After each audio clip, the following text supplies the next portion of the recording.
सम्माननीय प्रधानाचार्य पूजस्पद गुरुजी और गुरुमाबृंद और मोर छोट बड़ भाई और भौणी मैंने आपण समस्त को पवित्र स्वाधीनता दिवस उपलक्षे अनेक अनेक शुभेच्छा और अभिनंदन। देश आज आनंद उल्लास पालुची स्वाधीनतार महा उत्सव। एहीपरि एक शुभ मुहूर्त में मते किछि कहिबार सुजोग देइथिबार मु मोर श्रेणी शिक्षक को आंतरिकतार धन्यवाद जनाउछि।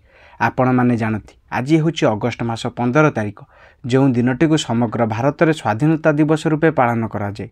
दीर्घ दिनर अविरति संग्राम बल आम देश भारत 1947 मसीहा अगस्ट मास 14 तारिख मध्यरात्र इंग्रेज मान कबल मुक्ति लाभ करथिला। आमे जानी रखिबा उचित जे हजार हजार स्वाधीनता संग्रामी जीवनर प्रतिदान रे आमे एही स्वाधीनता लाभ करिछे। एही स्वाधीनता संग्रामी संग्राम रे बहुत स्वाधीनता संग्रामी कारादंड भोगिथिबा बेले बहुत स्वाधीनता संग्रामी देश पई हसी हसी हासीकुंटरे चढ़ीथिले। एही वीर नेता और शहीद मानक सम्मान देबा सह एही कष्टोपलब्ध स्वाधीनता को बंचाई रखिबा आमर परम कर्तव्य अटे।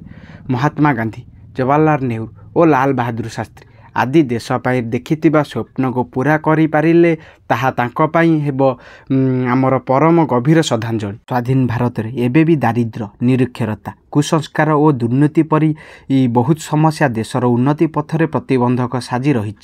जाति, धर्म, वर्ण भेदभाव को भूली आमे एकजुट होई को दूर करिबार प्रयास करिबा आमर परम कर्तव्य अटे। देशर जननी सेवा ही परम धर्म अटे। यहाकू प्रत्येक नागरिक बुझी पारिले समग्र विश्व रे आम देश को एक द्वितीय राष्ट्र रूपे छिड़ा करि पारिबा। एक विश्वास सह मोर वक्तव्य को मुझे विराम देबा को चाहिबी।